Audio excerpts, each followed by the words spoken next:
And we're back. We do have more beer, and I'm happy about that.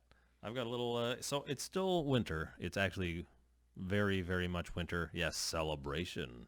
It is time for a celebration from Sierra Nevada, or a couple of them, as the case may be. So, where did we leave off here, Jake?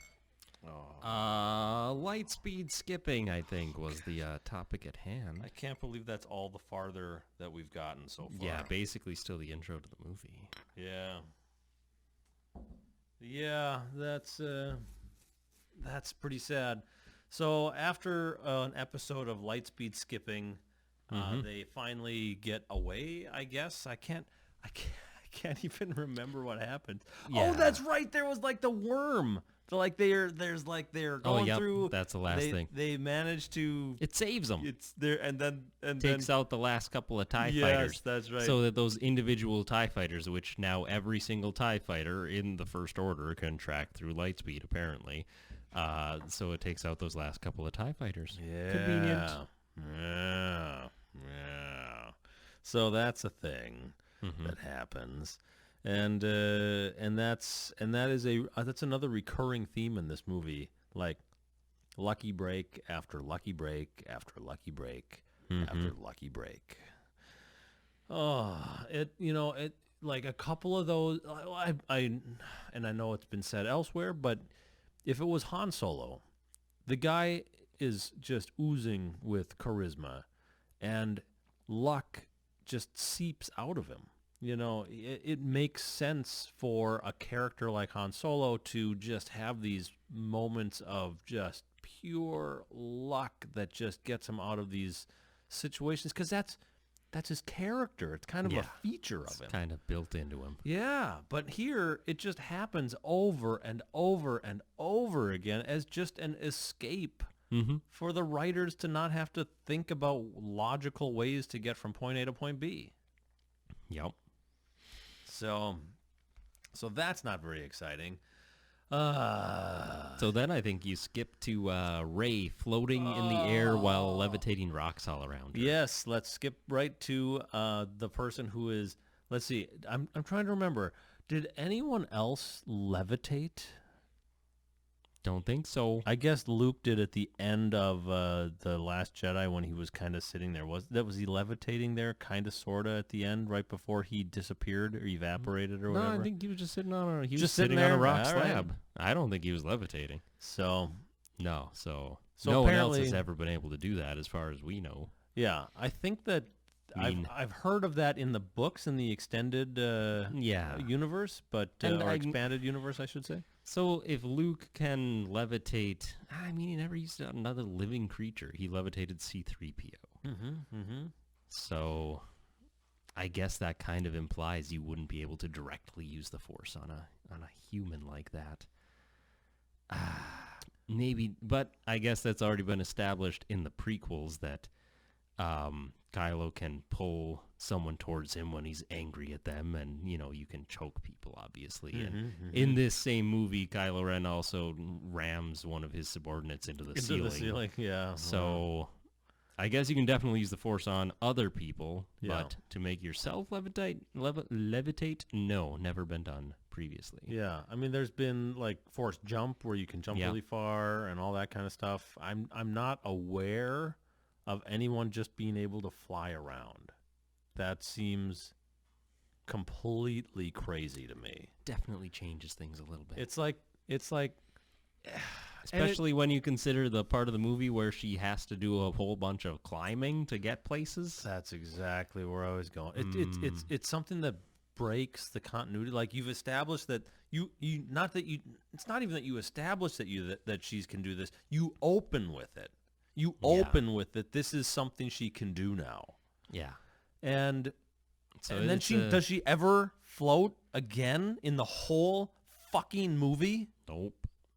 What was the point of that? Yeah, why have her doing that? She could have just been sitting on the ground making rocks levitate around her, and that would have made for less continuity problems. Yeah.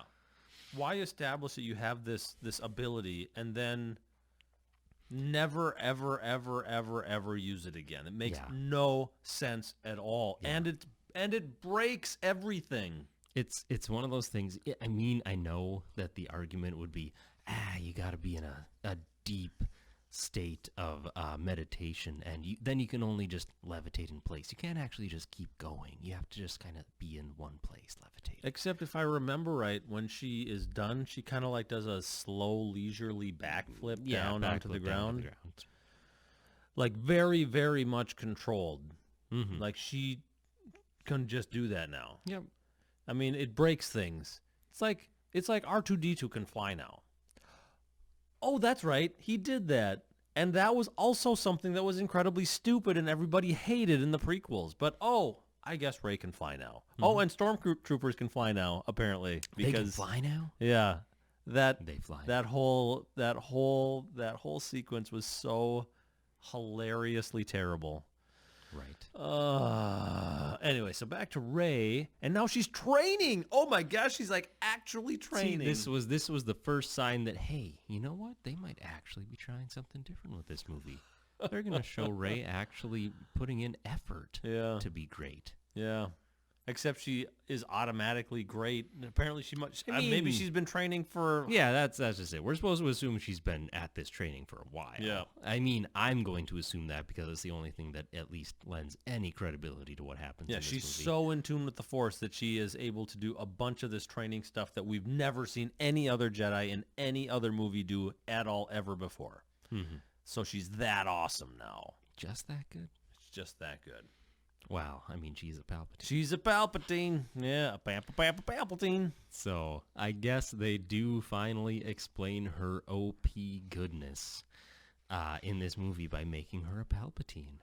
I'm not convinced that solves the problem. It doesn't solve a damn thing, but it is at least an explanation. So, at some point, we will have to do an episode of this show about Avatar: The Last Airbender and about... Probably we'll have to do one about Avatar: The Legend of Korra, and maybe even that horrible Avatar movie. Oh, I don't. That might be a bridge. That might be a bridge too far.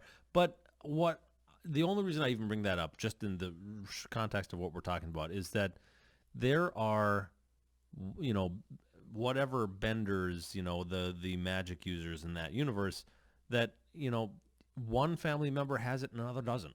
Mm-hmm. Like there's no direct lineage, you don't inherit Force ability or bending ability necessarily one to the next. It's just you get it or you don't. Mm-hmm. And I kind of felt like that was where the Force was to a certain extent. Yeah.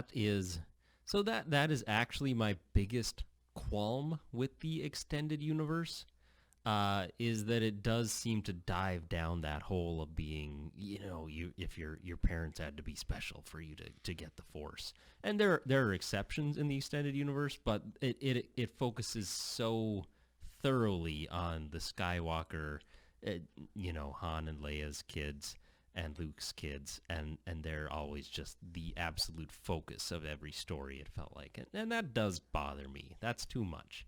I do feel like the Force is something that it can strike at random, Yeah. There might be some merit to you're more likely to have a kid who is Force sensitive if you were Force sensitive, but it can happen to anyone, and no one's going to be advantaged. It's like you have it and...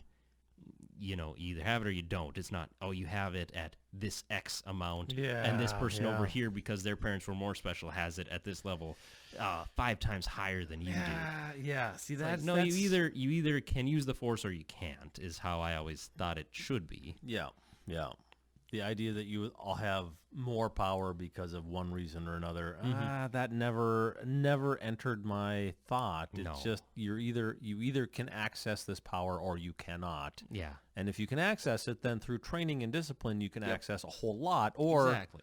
If you don't have training and discipline, you can access some peripheral amount. Just a little, whatever you've managed to learn on your own. Yeah. So that kind of breaks a lot of things in my mind right there. Yeah, and there are different problems with that too, where it's like, well, in a world where some people are just born with this magic power and other people aren't, I mean, that poses its own problems, which they tried to explore in The Legend of Korra a little bit. But that's a whole other thing. That's a whole other story. Whole other thing. Yeah. We will do an episode on Avatar: The Last Airbender, because Avatar: The Last Airbender is wonderful and Avatar: The Legend of Korra is garbage. Yeah. Anyway. But no, in a universe where some people are born with the Force and they just get better than other people with the Force through discipline and training, that's interesting. Mm-hmm. That gives a lot of possibilities. Where some people are just born ridiculously superpowered and other people are born, they can use the Force a little bit, but they actually have to train a lot, and then they'll still never even compare to the person who was just born with all the power. That's terrible. Yeah. That limits you so badly. Yeah. It limits your universe so badly. Yeah. Yeah. The randomness factor is a benefit. I've always thought that, and that's true with real life and real people, is that randomness plays a role, and it's a good thing. So she's training and she's doing all this stuff and whatever, and then she ends up back at the base, and every scene with Leia is so weird. Looks odd. It's so obviously like throwaway footage from other things, and none of it makes sense. The dialogue is weird and awkward and makes no sense. Every time she was on screen, like, the people around her would be talking, and then they would have her say something, and it was out of left field. It was so weird. Yeah, just disconnected. And I mean, we all know why. Yeah. Of course. Yeah. But I don't know what the right answer would have been. The right answer would have been for Rian Johnson to just have her die in that movie. Yeah. That's the very, very obvious answer. But obviously that didn't happen. So what you should have done in this movie, I'm not exactly sure. Honestly, I think we've joked about this before, but honestly, I think that they should have killed her off in the crawl.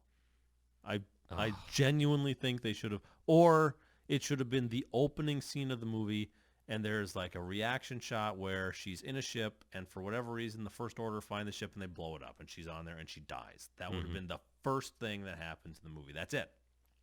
Open with it. Yeah. It would have been less off-putting overall. Yeah. We all would have understood why. There would have been, no one would have been upset about that. No, everyone would have understood, because of real world circumstances, why that creative decision was made.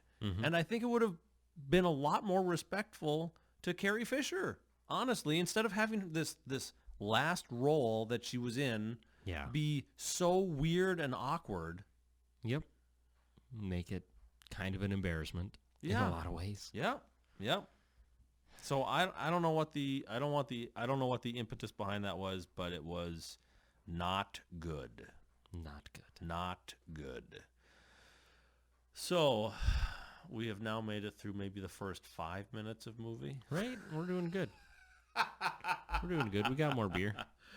Oh my gosh, we don't have enough beer for how slow we're going through this thing. And then honestly, I don't even. So then the gang gets back together, Getting the gang back, and they're angry, they're kind of angry. There's actually halfway's decent like chemistry and banter between people. Halfway's decent, yes. That's a good way to put it. It's like they're. It seems like these people actually know each other now a little bit, and there's a lot that we haven't seen that would actually establish that they know each other now. Yeah, they haven't spent any time together in the previous movies. Poe and Finn only sort of spent a tiny amount of time together in the first movie, and a tiny amount of time together in the second movie, and a little bit of time at least talking to each other in the second movie. Yeah. But yeah, all three of these characters have never been together on screen except in the very, one of the last scenes of The Last Jedi. They were all together. Yeah.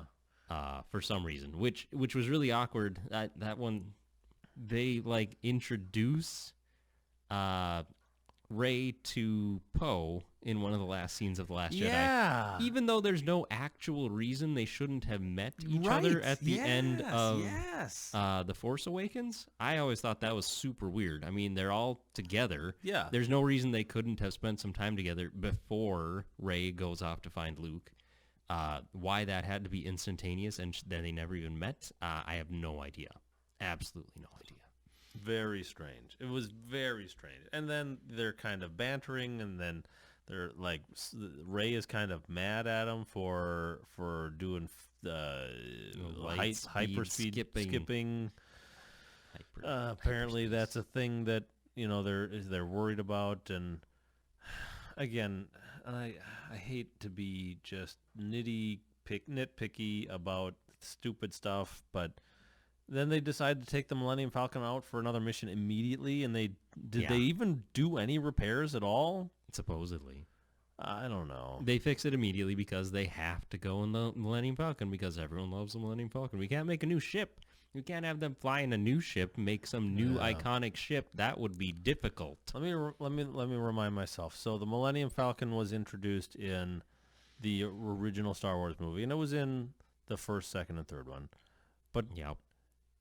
I think there was a cameo of the Millennium Falcon, or at least a Corellian freighter, if not the Millennium Falcon, in one of the prequel movies. But that's it. It was not in the prequels. Nope. And now the Millennium Falcon's a character. It is. It's a character They more can't make so a movie than without many of the other characters on screen who actually have lines. So I don't know. Yeah, I don't get it. Why that ship every damn time? Yeah. I mean, when they went I to love that ship, but they've gone too far with it. Yeah. They've just gone too far. Yeah. It can't be the only thing that you use in Make everything. a new cool ship. Make a big deal about another cool ship. And this is just the stupid idiot capitalist in me, but wouldn't you want to make a new ship that is iconic so you could sell a gajillion toys of this thing? One would think.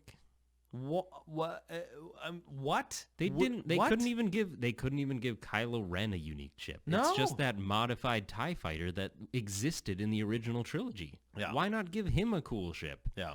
Give somebody a cool ship. They didn't make any new ships for this damn movie. No. I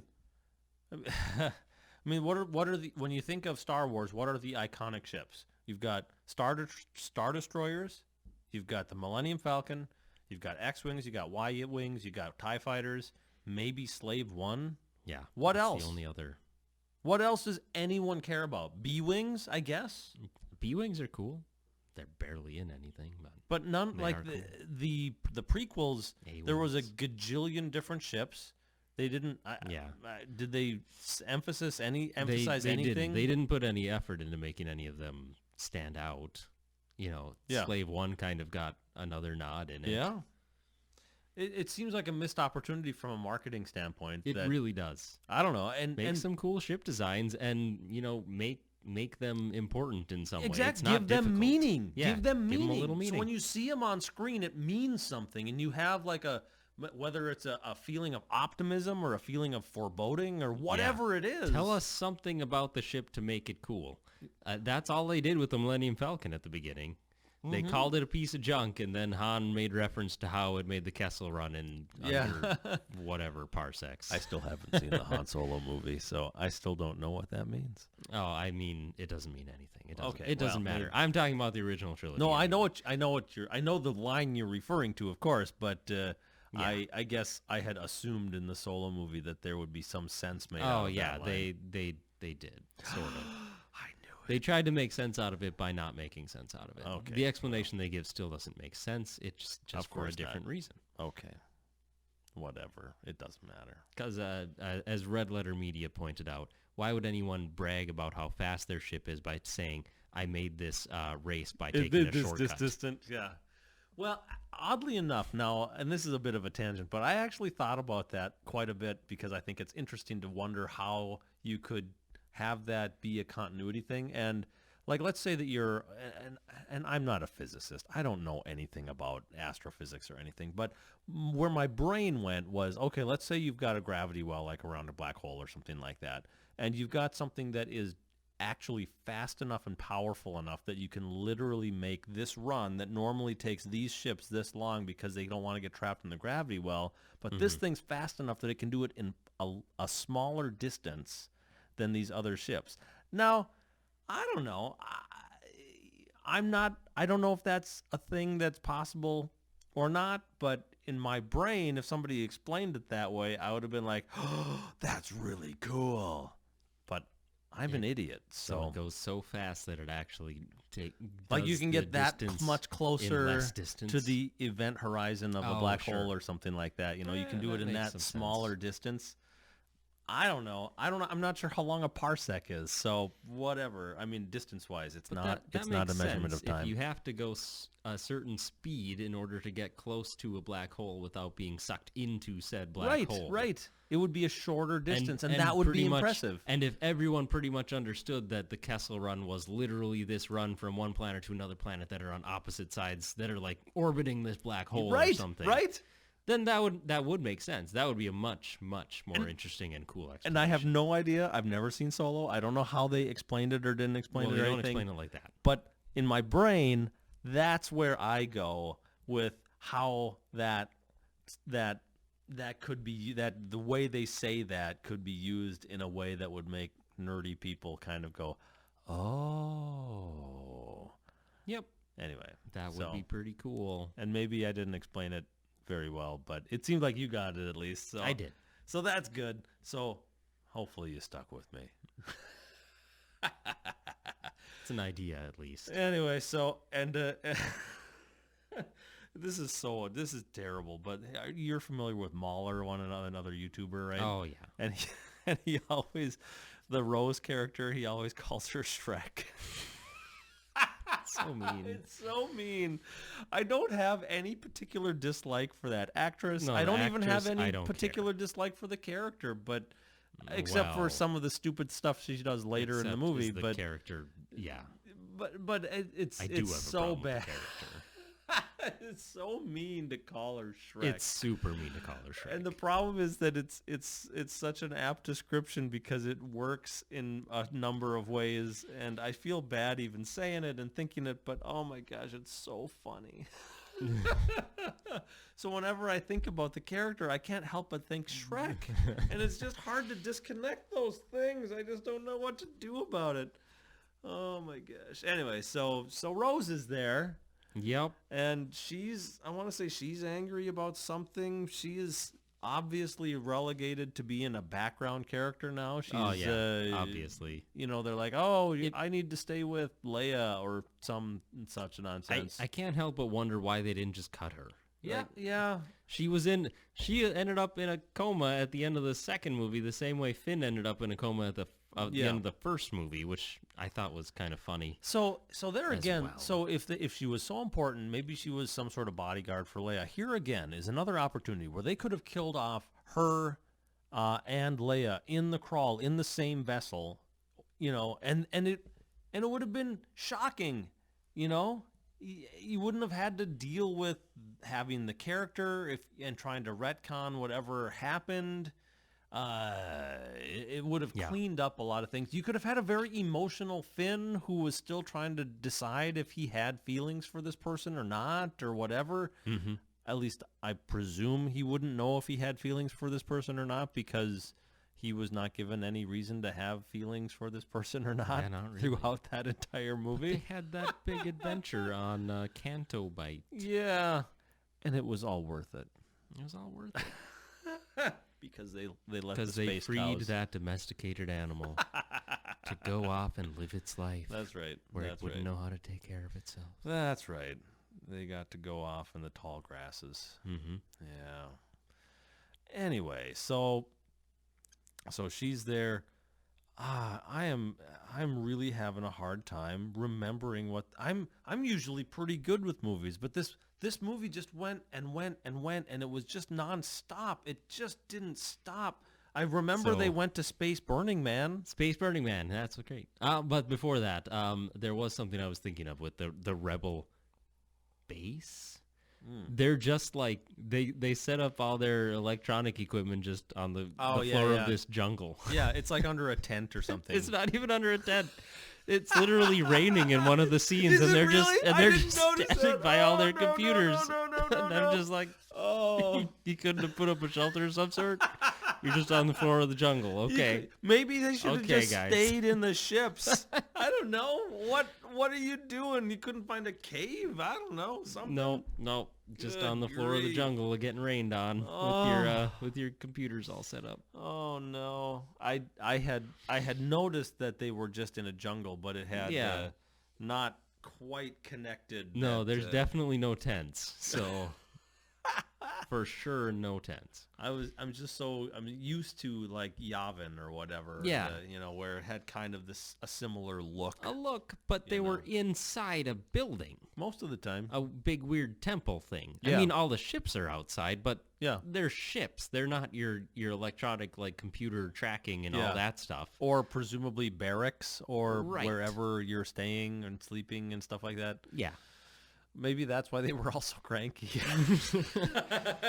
Why do we have to work out here in the rain? Let me put up a canvas shelter. Just let me. Oh, jeez. So that was good. So anyway, Yep. So off they go on some new adventure, and I'm trying to remember. They actually all four go the same direction, which is the first time we've seen that. so when you say all four, you mean our main trio plus Chewbacca. Chewbacca. Yeah, that's right. Chewbacca's there. And C-3PO, I guess. They take C-3PO. Yeah. And do they have the stupid Yeah. droid? They have They the droid. do. Because Leia says, They do. never underestimate a droid. It's one of her random lines that... It was so random. that didn't mean Oh my anything. gosh, it was so weird. That was one of those weird lines. It was just there.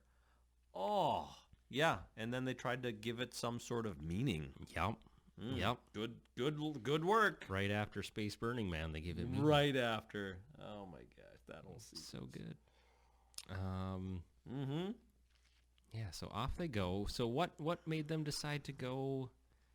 How did they figure this out again? So she has the Jedi texts, Yeah. and she sees a reference on one of the pages to Yeah. the Sith Apparently, Wayfinder. They call it the Wayfinder. Yeah, Luke had apparently written in one. I Apparently, it's not guess. just sacred Jedi texts. They're not that sacred, you know. You You can can just still write write. that in You there. can still add a page if you feel like it. Yeah. It's like these are just old Jedi's doodle books. is Yeah. what they actually are. Like Yeah. once you're an old enough Jedi, you can just write your own page. I mean, don't get me That's- wrong. I you're do good. that in my cookbooks. I make notes, but Mhm. if it were the sacred Jedi texts, I'm not as sure I would be making notes in there. Anyway, yeah. So they go off to the desert planet of something or other. It looks an awful lot like Tatooine, and then they attend Space Burning Man, which coincidentally happens once every 47 years. 40 something. I was going to say 42 years, but I think that's a Hitchhiker's Guide to the Galaxy reference. And these are Earth years, obviously. Right, because everything has to be related to that. So that makes sense. Yep. So Space Burning Man's going on, and apparently it's crawling with stormtroopers or First Order troopers, or at least some, but it's a thing. Oh my gosh, this movie is such a mess. I can't Because believe apparently this. the First Order can spare troops to be at literally every event across the entire galaxy. How is the First Order more powerful than the original Empire? Yeah, the original Empire that was already based off of an existing republic that spanned Yeah. the entire galaxy. At least that made some sort of sense. Yeah. That they went from a relatively open republic to more of a militaristic state. Yep. But, I mean, that at least made sense. And now you've got the First Order, which is somehow born out of the ashes of this republic. I mean, they reestablished the republic, right? That was Yeah. a thing that happened. Apparently, supposedly. We never got to see any of it. No. But yeah, supposedly that happened. But even in deleted scenes from The Force Awakens, apparently that was a thing. Mm-hmm. So it had to have happened. I mean, it's canon. It certainly happened in the extended universe. That was a thing. Oh, yeah, big time. Big time. Big. So the First Order is super powerful. They just have random people at every major event, anywhere, at all times, apparently, because they can. Because they've got the people to do it, so why not? Yeah. Man, I don't know that where these payroll people must came be from. just astonishingly huge. Yeah. Or the brainwashing is very effective. But so logistics behind it aside, I guess. Suspension of disbelief. Yeah, so there's people there, obviously. Mm-hmm. So they're looking for the thing. The thing. Yeah. And why they thought it was specifically in the area where Space Burning Man was happening, not real sure. Yeah. It was in this vicinity, though. Mm-hmm. So they're looking around. I don't remember what they're even looking for in this case. They go into the crowd to look for something. Yep. Something. A clue. They got to find a clue. It's like Scooby-Doo. Yep. Let's all disperse into this crowd and we'll look for clues. Yep. All right, gang, meet up back here in 30 minutes. Yeah. But yeah, obviously they get found out. Wait. Rey has a brain communication with Kylo Ren. That's right. In the middle of Space Burning Man. She's got a subspace transmission. She's from, just been given a convenient necklace from someone in the crowd. Yeah. Who said that she was pretty or something. Hey, you're pretty. Have this necklace. Show me your tits. And then it was beads. It totally was. It was a bead necklace. Oh my gosh, that's what really was going on there. All right. Then and then Kylo Ren conveniently tries to contact her through the Force. Yeah. Force telephone. Well, he could sense the beads. He's like, oh no, I sense that my girlfriend just showed somebody her tits. I gotta find out what's going on. That's right. I gotta check this out. Yep. So he gives her a call. Yep. And mid conversation when they're just doing their same old, I'm good and you're bad, but you want to be good and I want to be bad. What the hell is with that? It's so stupid. So then he grabs the necklace off of her and pulls it into where he is. Yep. And apparently that's a thing now. Apparently you can do that, and then you use the necklace to figure out where she is, because conveniently it's trackable to this specific planet. I'm sure that a bead necklace made from like wood or rocks or twine or whatever the heck it was is obviously this planet and this system and whatnot. Mm-hmm. And then like 2 seconds later, there's a stormtrooper there. Yeah, which, I mean, supposedly there were stormtroopers there anyway, so I guess that's sort of semi-okay. And then he gets shot through the eyeball. Mm-hmm. I don't remember what the connecting tissue was there, but I know he gets shot through the eyeball. It was nostalgia. Yeah. It was nostalgia. Wait, what? Well, because then immediately we're introduced to Lando.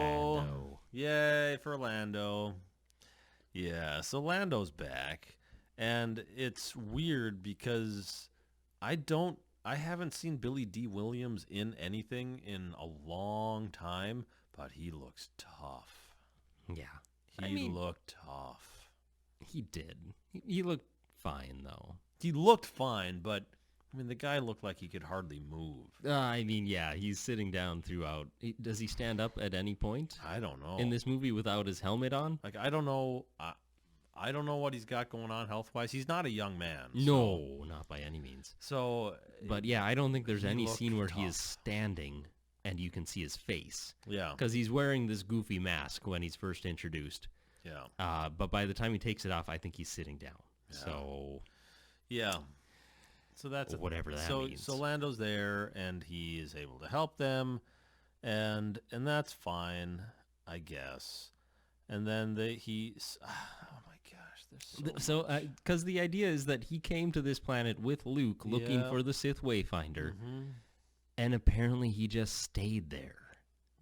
Or something. That's the excuse. He just decided, this is a pretty cool planet. I'll just this is He where I wanted to live go to now. Space Burning Man. This It is where only I live happens now. every 42 years. You so- know, I ruled over this super awesome Cloud City place for a while, but now I just hang out at Space Burning Man. Yeah, that's right. Or That's at the right. place where Space Burning Man happens anyway. Yeah. Because, again, I have to assume that after they didn't find the thing, he just stayed on that He planet. He kept looking. He just kept looking. Okay, that is at least sort of an explanation. He just stayed there to keep looking. It's like, I'm gonna Luke find, gave up and went off to wherever he went. I'm going to find the MacGuffin for you, Luker man. But Lando said, fuck that. I'm going to find this thing. Yeah. I'm going to do it. Yeah. And he tried, apparently, and he didn't find it. He didn't find it. And then we're treated to one of the most horrible chase scenes I've ever seen. I don't even Where- remember why they end up in a chase scene. So what does So- Lando even tell them? I don't remember. I don't remember either. Does he tell the tell whole them- thing moves so fast. They're like, don't think about it. Don't think about it. Just get to the next scene. Get to the next action sequence. He must tell them where the ship of the Sith guy, the Sith assassin, whatever the hell he is, where his ship is. He must tell them where that is, because that's where they head. Yeah. They go find the ship. Yep. And then they're chased by stormtroopers. Yep. Which who cares? It's a terrible scene. It's a Stupid horrible action scene with no consequence. Yeah, and So they one beat of up one of the weirdest machines I've ever seen in a Star Wars film. A tracked speeder thing. You got hover speeders. Like everything else But now, for the flies. first time ever, you've got a vehicle with an actual track on it. Like I'm trying to think of anything I've seen that hasn't either walked on legs or hovered. Have they had anything that has had wheels or tracks? I guess the big Jawa salvage yard True. on wheat tracks, And is that's a on a thing. desert planet, too. So is that That's literally the all that precedent. comes together? It doesn't make any sense that the First Order would have these things. Because I'm pretty sure I just saw this thing Absolutely called not. The Mandalorian where they were on a desert planet where they had fucking speeder bikes. Yeah. Yeah. That made sense. Speeder bikes make sense. Yep. We'll talk about The Mandalorian later. Some other time, perhaps. If we ever get done talking about how just terrible this movie was. Like, I don't know how long into the movie it was where they were at Space Burning Man. It's probably half hour in at least, maybe. Mm-hmm. And this was, how long was the movie? I guess I don't even know. It's like 2 hours and 15 minutes. Pretty It's something long. like that. Pretty long movie.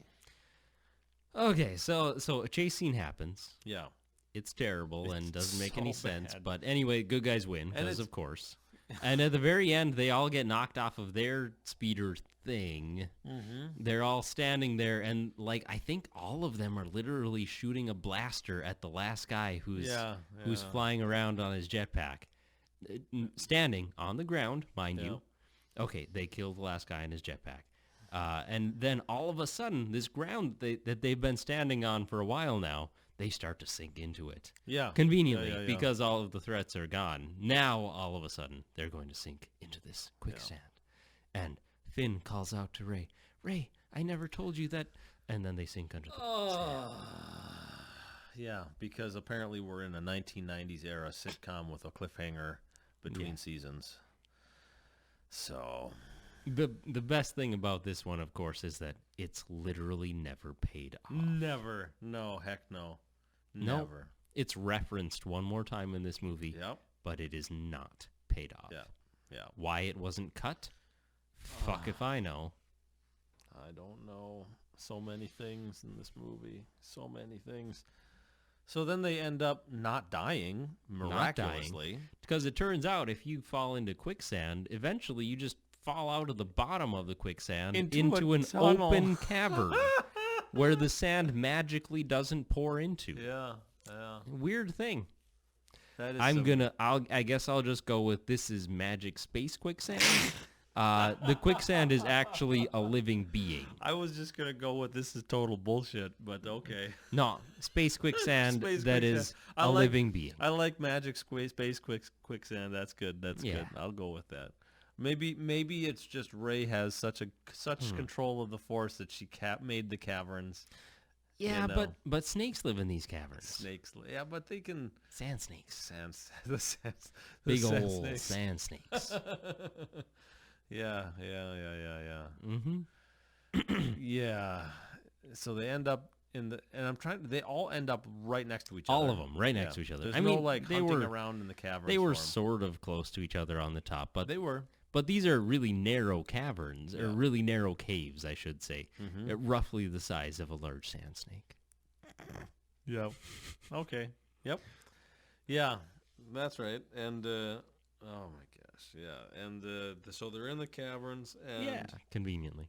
conveniently, oh Jesus. And then they're all together, and then they Yep. they immediately find the body of the Sith guy they were looking Sith for. assassin? Is that what he is? He's I don't even know because Was I don't he, know if he was implied to be like a Sith, like an actual Sith. I think he was just called a Sith assassin. I think Sith assassin. Sith assassin rolls off the tongue. It does. Yeah. So they find his body. He's got a random knife on him. They Yeah. decide the knife is important. Yep. The knife is the MacGuffin Yep, for that is the some reason. the 'Cause MacGuffin for now. That's the thing. It's the MacGuffin that leads them to the MacGuffin. Yeah, it's MacGuffin version 3 that will help lead them to MacGuffin version 2. Yeah, duh. But unfortunately, there's a snake. There's a There's a random big old sand snake. And instead of having anything to do with anything, then Rey just uses her overpowered Yeah, force ability to apparently heal the snake. She can see that it's notices hurt. that the snake is hurt, and she Yeah. fixes it with her force power. Now, last time I encountered a snake, it just slithered the hell away from me. It Yeah, it wanted just kinda nothing left. to do with me. But the snake wasn't big enough to eat you, was it? No, that one was not, See, admittedly. whole different thing. Yeah, Whole I different thing. suppose. Yeah. But why was the snake injured? Why was it just conveniently injured? Mm-hmm. Yeah, and it had like claw marks or something. Like I guess it doesn't matter. So the snake was injured. She heals the nothing snake. matters. That is the recurring theme of this movie. Nothing matters ever. And the snake, apparently being a sentient being, decides that, oh, you healed me. Yeah. You're my friend now. So I'm gonna instead leave of you alone. now I feel better. I feel better enough that now I'm going to fight you and eat you. Right, now that I'm better, I will eat you to, be able to live for another day. Yeah. But no, I guess the snake's super smart. So it's like, oh, you healed me, so I owe you a favor. Yeah. It's all worth it now. It's all worth it. Yeah, that's what made it worth it. Let that snake go. Oh my gosh! So the scene just goes on and on and on. How do they even get out of the caves? No, when the snake slithers away, there's a hole to the outside. Oh, another one of Conveniently. those convenient things that just happens by luck. I guess that's how the snake gets into its cave. Okay. Its cave that conveniently doesn't fill up with quicksand. And then they get to the surface and they're really close to The where ship. the ship was. The Sith This assassin. old Sith ship, which apparently has Old not ass been ship. has not been just weathered to Yeah. death, or Roughly 40 years it's been sitting here. or Jawas came by. I mean, because if They I wouldn't do remember that. again, we'll talk about the Mandalorian. Jawas are good, upstanding citizens, damn it. Yeah, They don't steal. in the Mandalorian, I mean, he was there for like what, a day and a half, yeah. and they strip his entire ship. No, And this thing sits there for 40 fucking years. This is a different planet. There are no Jawas on this and no planet. Jawas. Okay. Easy explanation. And I'm sure This is no just the other, planet where Space Burning Man happens. Nothing else happens on this planet. And anybody who goes to Space Burning Man is a wonderful, upstanding citizen Upstanding who would citizens. never, ever, ever think Do about not like believe in thievery. like squatting in this ship that they find just This a little convenient ways ship away. that you can literally just walk into and then blast through hyperspace Yeah. to wherever you want to go. There's no way that Within that would, minutes. Yeah, there's no way that would become like a sweat lodge or something like that. No no. way. No, of course not. That would be too much. It's out Too in the, much. It's out in the desert. You never find it. Yeah. Yep. So, whatever. Don't matter. So they go to the ship. And they're like, Except they don't. Not all of them. Because Rey decides that Rey's like, she can feel something. I can sense with my senses. And then we are treated to the horrible, horrible, horrible thing that we saw in the teaser trailer. The wonderful I trailer was that everyone was loved. convinced that was a teaser trailer and none of that footage was going to be in the movie. And they found a way to nonsensically insert this scene into the movie, which is awful. It is such a travesty of cinematography. It is just embarrassing. So Rey wanders out into the flat of the desert while everyone else is trying to get the ship ready for flight. But Chewie decides, maybe she could use some backup. So he wanders out there too. So it turns out that the Knights of Ren have landed nearby on a different ship. And they're ready to take Chewie captive in their ship. So they do that. Rey's, meanwhile, wandering out onto the flats. Kylo Ren's ship shows up in the distance, moving rather slowly, considering it's a spaceship, all things considered. Mm-hmm. You know, it just meanders on over towards her. Apparently, he decided he's going to ram her, even though the ship literally can't get close enough to the ground to hit her, you know, at her less than 6 feet tall. Mm-hmm. It can't get close enough to the ground to hit her. He's not going to shoot at her. He's just going to fly through roughly where she's standing. Yeah. She could have just stood there, and she would have been fine. Yep. She could have. Anyway, so Chewie's been taken captive. Finn is like, I should probably go look where Chewie's gone. So he goes outside the ship to go find Chewie, and he sees Chewie being taken onto this ship. He's like, oh, fuck. I can't do anything. Rey's out there. I'm just going to go back to the ship. I'm not going to try to help Chewie or nothing. That would be silly. So he goes back to the ship. Rey's out there. Kylo's flying towards her. She does her flippy thing, slices one of the wings off of his ship. Yeah. He crashes at 70 miles per hour, whatever. Oh, but he's not dead. He's fine. No, he's fine. The ship bursts into a giant explosion, but he's fine. Yeah. He's fine. He probably used the ejector seat or something. He meant to do that. It was actually all part of his plan. He's like, this is just a test. I'm gonna see what she does. Yeah. I'm not gonna shoot my lasers at her. I'm just gonna fly through her and see if she can do anything about it. Apparently she can. As it turns out, she can. Yeah. So he crashes his ship. He comes out there. But then all of a sudden, the ship that Chewie was captured on, it's flying away. It's going to get away. And Rey, what happens? Does Finn yell at her to tell her that Chewie's on the ship? I don't remember. I think that's what happens. I feel like I was watching this movie pretty closely, but I genuinely don't remember these things. Things happen real fast. So Rey knows that Chewie's on the ship somehow. I think Finn told her. Mm-hmm. That could be. Yeah. So she's like, oh, damn, I can't let that ship fly away. I'm going to use the Force. I'll pull it back. So she starts using the Force to make sure the ship can't fly away, which, you know, I guess Yoda could use the Force to make a ship come out of a swamp and float on over to them that wasn't powered up and actively blasting away. So this is totally comparable to that, being a much, much larger ship, literally with its thrusters activated, trying to get away from the planet. You know, same thing, really. Same thing. Yeah. Definitely, Obviously. definitely wouldn't be ridiculously, like, exponentially more difficult to do. No.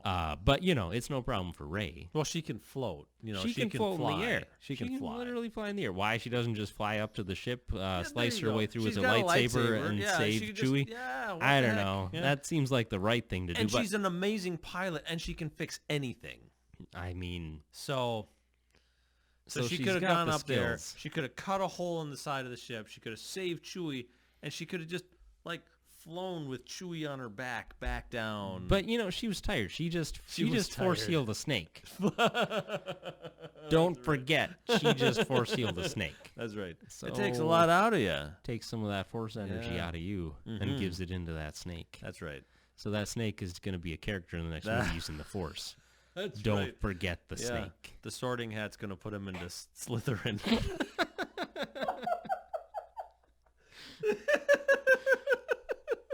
Sorry. It's dumb. It's just dumb. Anyway, so she's making sure the ship doesn't leave.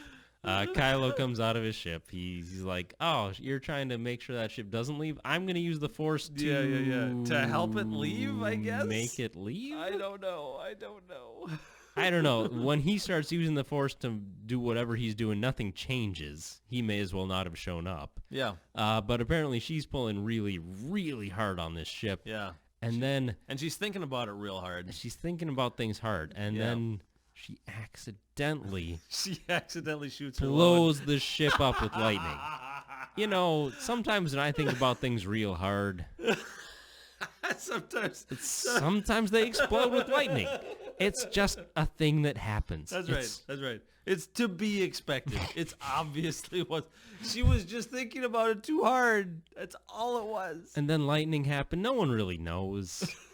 No one knows how the Force works. So I mean, it's just a side effect of what she was doing. That's So, right. She was so concentrated on what she was doing that she just focused all that Force energy. Anyway, so now Chewie's dead forever, obviously. Obviously, yeah, and he's not dead. coming back. I mean, he's done. And it's a good thing. Finally, I mean, we've killed off everybody else. Oh wait, no, not everybody else. Leia's still around, but Oh, at yeah, least and Chewie's Lando. dead. Lando's and Lando's still still alive. alive. All right, Still all right. alive. We So got all still those got original we characters still got those going. two people to kill Still off. going strong because nobody knows that Carrie Fisher's dead at this point. No, Nobody knows nobody that. knows. No, couldn't do that. Doesn't make any sense. So she is obviously distraught about killing Chewbacca because that is a thing that happened. Definitely not a thing that you could feel through the Force when you're connected to somebody. No. Because that's not been demonstrated at any time in the past when Yeah. someone who means a lot to you gets killed, and you can feel that through the Force. I mean, Not a thing. I mean, there was a whole planet that got blown up, and I I remember. mean, that was a whole planet. Yeah, I mean that was a was. lot of It's not people. like that was a great disturbance in the Force or anything that Mhm. you couldn't feel while you were traveling through hyperspace. But anyway, Because, I mean, it's not as if a few scenes later, Rey can conveniently feel that Chewie is alive on a different ship that's roughly the same distance away as he would have he's been at not that time. Dead. Oh. It's not like that happens, right? Except that's exactly. Except that's exactly what happens. Another random ship that would be roughly the same distance away as Chewbacca would have been at the time that she thought she killed him. She can literally sense his presence on that ship. Yeah. I'm always astonished by how many people they just murder Yeah. in these movies now. I never used to be sensitive to that kind of thing, but I'm a lot more sensitive to that kind of thing now. Well, so they kind of made you pay attention to it. Because remember, Finn used to be a fucking stormtrooper. Right? Who do they kill most of the time? Stormtroopers. Who are we supposed to care about? Stormtroopers. Presumably Finn, right? Finn was just a stormtrooper. Yeah. And we're supposed to care about him. But all these other stormtroopers, kill them. Yeah. No one cares about them. They're stormtroopers. They could never be redeemed. No. Not a they're chance. Irredeemable. You gotta There's no murder way. those guys. Yeah, those guys are Murder. terrible. They are the worst. Murder them. They are the worst. They're the worst. The absolute worst. Yeah. Yeah. Can't have that. Unredeemable. Yeah. May as well murder them. Yeah. It's what they deserve. And so that thus ends the saga of Space Burning Man Yeah. and that entire planet. So I'm trying to remember, how do they get from Space Burning Man on that planet to wherever they end up? I don't Good question. remember. Because I don't remember what happens right after that moment. I guess Rey just runs to the ship and leaves. They do. She does run to the ship and they leave. She doesn't fight Kylo for some reason, even No, though he's right there. He's right there. He's Presumably with no ship, presumably with no backup, because at this point right there. we're And probably to assume, injured because he just survived a giant fucking explosion. Yeah. And at this point, we're supposed to assume that the ship that left with Chewie was the only other ship there. We're supposed to assume that. We later find out that's not the case, But why Rey wouldn't push her advantage to, take him captive or, kill him? Right. Since that's what people are so Right? good at. Like maybe capture him, take him back to Leia, Yeah. and like make him confront his mother. Oh But- wait, we didn't film those scenes, so Oh, yeah, that's a problem. So apparently they just leave yeah. because the other ship that actually has Chewie on it doesn't try to stop them. Apparently Kylo Ren doesn't try to stop them. Apparently they don't want to take Kylo Ren captive, so they just leave. And that's fine. Mm-hmm. Because they've got the knife now. Because they've got the knife. They've got the knife. And it turns out C-3PO can read Sith. Right, but he can't tell him what it says. Foreboding. Yeah, because that's apparently too evil. It's forbidden. That's like speaking the tongue of Mordor while standing in Rivendell, which Gandalf does. Wow, I am a nerd. Wow. Yeah. It's forbidden. So now they gotta figure out a way to figure out what this stupid knife says. I genuinely don't remember the transition from where they are now, for where they are then, to where they end up at some other rainy planet in the dark. So it's I remember this one. This is Poe. Poe says, "Hey, I used to be a member of this slightly shady group of people from this planet, and I knew this guy named I think his name is Babu Frick. Oh, that's right. Yes. And he's like a droid technician or something. And he's like, so we know that C-3PO has the right words in his brain, his mechanical man brain. Yeah. And And but apparently he's we not allowed can't to just say put a it. star map in front of him and he can point, this is where we should go. Can't do that. And I'm going to point this way or that way, but I can't tell you because that would be apparently too evil. Yeah. I can't speak the word Voldemort, but I can... Yep. You can't just say, so you remember where the last Death Star went down? We should go that place. We should go there. We should go that place. I'm not going to... I can't tell you with Can't any tell degree you what of the certainty. words. I can't tell you what the words on this say, but I can tell you where that crashed. That's where we should go. Yeah. It seems like this was a easy thing to overcome. But no, we're gonna go to the droid technician guy Yeah. on this other planet. I mean, That he is is- an interpreter, so just because you can't repeat the words doesn't mean that he shouldn't be able to interpret the meaning. Sure. I don't know. I found that to be incredibly annoying. Yeah. And it also seemed really strange from a programming standpoint. Really strange. Now, I'm not a programmer. I mean, I took programming classes, but I'm not a programmer. But that does seem like a very odd limitation to install. So, but whatever. So they're off on their next grand adventure, Yeah, and I'm out of beer. I am too. Oh, I man. can't believe this is all the farther we've gotten. I really genuinely can't believe it. Are we even halfway through the movie? No, It I don't know. doesn't feel like it. The movie just keeps going forever. It does. It covered so much ground in that first half, though. Oh, jeez. I'm not sure. I'm Grand not scheme sure. of things, I'm not sure much happens in the rest of the movie. No. And maybe we shouldn't pick it apart quite so much. Maybe that's the trick. It's just that it's so easy to pick it apart because the movie's so bad. Mm-hmm. Oh my gosh. Mm-hmm. Yeah, but that's a problem. So, with that in mind, I think we're gonna have to say we're gonna have to postpone We'll be this. right back, Yeah. or we'll see you next time. One or the other. At this point, I got 2 beers in me, so we'll see. So, all right. Well, thanks for watching. Sorry to cut this thing short, and we will almost certainly catch you in part 3 now of our discussion of The Rise of Skywalker. All right. Thanks, folks, and we'll see you next time.